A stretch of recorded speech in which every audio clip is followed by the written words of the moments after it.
c'est la galère parce que j'ai la pompe à eau qui marche plus. Et avec le frérot, on essaye d'accéder, mais la pompe est derrière la plaque. Je savais qu'en mettant la machine à laver comme ça, un jour, si la la pas pompe d'autres des vis comme ça, non? déconner, bah, je regarderai après, ouais. Si ça serait emmerdant pour accéder. Donc là, il faut démonter tout le système de machine à laver pour accéder à la pompe. Et c'est le soir, et il y a moins de degrés, tu vois. Ah, merde, là, Donc c'est casse-couille parce que sans eau, ben, le boiler comme il s'est vidé, le problème c'est qu'il faut pas faire tourner son boiler sans eau. Bon voilà, ben elle s'était bloquée, on a retapé dessus, c'est une Sunflow, Surflow, je sais plus comment on dit là. C'est Surflow ou Sunflow, c'est bon, je me rappelle plus. Et bref, je sais plus comment ça se dit, mais elle est planquée là-dedans, on a tapé dessus, elle s'est débloquée.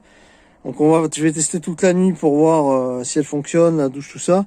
Et si elle redéconne, je la change, j'en ai une autre. Voilà. Et ça m'emmerde un petit peu parce que en remettant la machine à laver, à chaque fois il faut tout démonter parce que c'est plus trop accessible. C'est un petit peu là le problème, voilà. Bref, c'est la soirée un peu galère avec moins de degrés. Mais bon, c'est pas grave, on est couvert. Bonjour YouTube, j'espère que tout le monde va bien.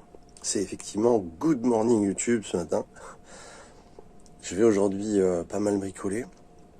J'ai pas mal de choses à faire, à reprendre un petit peu au niveau du camping-car. Hier soir, on a été un peu en galère de pompe à eau. La pompe à eau s'est bloquée finalement. Et comme j'avais la machine à laver qui est installée devant, cette pompe à eau en fait est planquée vraiment derrière. Il y a une trappe à enlever et tu as accès après à la pompe. C'est un petit peu difficile d'accès, même dans une soute. Et donc il a fallu démonter la machine à laver. Et comme moi, j'ai toujours des petites difficultés, des petits problèmes au niveau du ventre, tout ça. Je peux pas encore bien me baisser, c'est très très moyen. Et j'ai dû demander à mon frère en fait de s'en occuper. Lui, il est pas trop bricolo à la base. Il m'a quand même pas mal surpris. J'ai trouvé qu'il avait pas mal assuré. Et ouais, ça m'a impressionné parce que j'avais jamais vu vraiment bosser comme ça en bricolage, tu vois.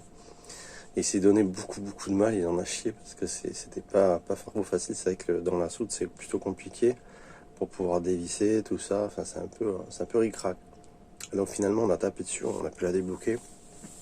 Du coup, c'était pratique parce que sans eau, c'est plutôt compliqué, quoi. C'est plutôt embêtant. Au bout d'un moment donné, il faut que ça remarche. Enfin, moi, je sais que j'ai du mal à vraiment me passer complètement d'eau. D'autant que, bon, si jamais tu veux faire tourner un petit peu, par exemple, ton boiler, ben, il faut pas le faire tourner à vide. Il faut qu'il ait toujours de l'eau. Et comme il y a eu un petit peu de gel, alors ici, c'est la première fois qu'il gèle, ben, le boiler s'est vidé. Oups, le boiler s'est vidé et il faut que je remette, tu sais, cette sécurité que j'avais montré en vidéo, en fait, de rebloquer finalement la soupape. Certains n'aiment pas, mais c'est vraiment embêtant, c'est vraiment pénible parce que quand elle se vide par les 0 degrés, bah, tu perds en général toute l'eau. Toutes les 100-120 litres de ton camping-car s'en va au sol, quoi. Et ça, c'est dommage. C'est beaucoup de gaspillage. Donc, comme je suis dans le camping-car avec le trauma est dans le camping-car, même s'il fait 0, bon, bah, lui, si tu veux, il souffre pas du gel puisqu'il est quand même tempéré. Quand des fois, j'allume pas. Mais si vraiment je veux allumer un petit peu le trauma ou quoi, à ce moment-là, alors j'évite un maximum parce que vous savez que moi j'aime pas trop le gaz, j'utilise énormément la couverture chauffante la nuit. Des fois le petit matin, tu mets un petit coup, bon bah ça t'aide un peu quand même. Ça te permet d'économiser un maximum la couverture chauffante. Donc voilà, ben il va falloir que je travaille un peu la sécurité du trauma aussi. Au niveau de la vanne, d'expulsion des eaux. Et voilà, il y a un petit soleil qui arrive, là je suis un petit peu à l'ombre, tu vois. Je suis à l'ombre, je suis près du petit bois qui est là. Voilà, parce que c'est là que je fais ma recharge d'eau. Et ben là, le soleil va commencer à sortir. Je sais pas si on le voit un petit peu au loin par là. Hein. Et donc, il faut que j'aille me mettre en position, si tu veux, d'hiver. C'est-à-dire que le maximum de soleil, ça va être en haut pour les panneaux solaires. Et c'est pour ça que j'ai installé les panneaux solaires de Neverland là-haut. Parce que toute l'année, ils sont très, très bien exposés. Donc après, ben, je fais une petite marche arrière. Je vais aller me placer là-bas, près de mon frère d'ailleurs, qui est là ce soir aussi. Enfin, ce matin, qui était là hier soir, je veux dire. Et j'ai pas réveillé, moi. Et donc voilà, après, je vais me placer au soleil pour recharger un peu les batteries parce que j'ai ma crevette qui est un petit peu ric-rac, il faut que je la recharge. Voilà. partir, tu sais, quand elle arrive à 50%, j'aime pas. Moi, j'aime pas trop aller au-delà, c'est pas bon.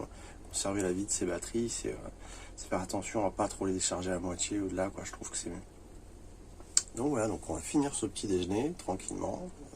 Voilà, c'est petit lutte à droite, 3-4, pas plus, une madeleine et basta, quoi.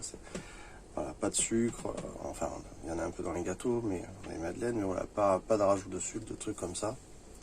Moi j'ai perdu pas mal de poids, puis de toute façon c'était nécessaire, donc, et puis j'ai pas le choix parce que j'ai très mal au ventre encore. Ça me fait très mal, je suis incapable de bêcher encore au terrain, faire ce genre d'effort immédiatement, les douleurs sont très fortes. Donc voilà, on va passer une bonne journée et puis il va y avoir une super vidéo. Vas-y, charge. Non, ça c'est propre. Hein? Celui-là. Notre machine arrivée dans le camping-car, c'est énorme. Ah putain, on est sur une chaîne particulière, moi je te le dis. Voilà, il faut que ça respire un peu, si c'est plein ça lave mal. Ah, mais ça, pour respirer, ça respire. Ah non, c'est pas mal, là, ça suffit. On peut en mettre encore un peu. Non, c'est bon là, sinon ça lave que dalle. C'est bien là. Alors, voilà, donc voici comment ça marche pour un lavage à 20 degrés. Appuyez sur le bouton on-off pendant une seconde. Appuyez sur le bouton programme afin de sélectionner le programme jusqu'à 20 degrés. Synthétique, température de l'eau à 20 degrés, de rinçage, ainsi qu'un essorage seront sélectionnés automatiquement. Appuyez sur le bouton rinçage, plus, afin de changer le nombre de rinçages jusqu'à 5 rinçages possibles. Appuyez sur le bouton départ, cycle de lavage, commence avec l'alimentation d'eau après la fermeture de la porte. Ok, bon ben c'est parti.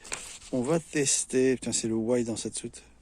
Alors bien évidemment qu'on a mis des lessives bio pour pas salir les sols de Neverland. Et là, on envoie start. Hop, bidim, bidim, bidim, bidim. C'est parti. Alors, il faut ouvrir l'eau.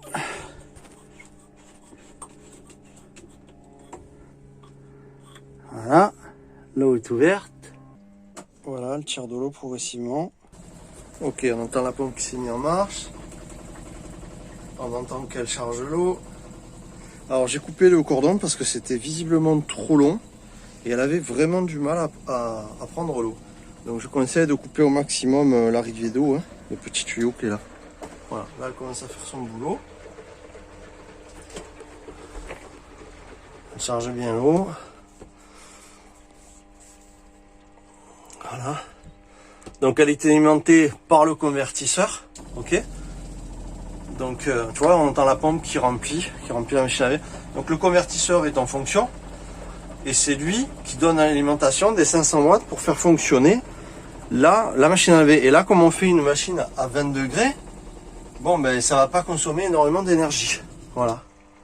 Donc ça c'est super. On va l'avoir fonctionné. Je suis content de l'avoir marché. Le Pearl sous la lune, magnifique. Une super soirée, bien fraîche, avec des lumières au loin. Et je trouve ces images-là super belles. C'est splendide. Dans cette soirée-là, très obscure et lumineuse avec la... Obscure et lumineuse. Super, c'est super beau de voir le Pearl allumé comme ça. Génial.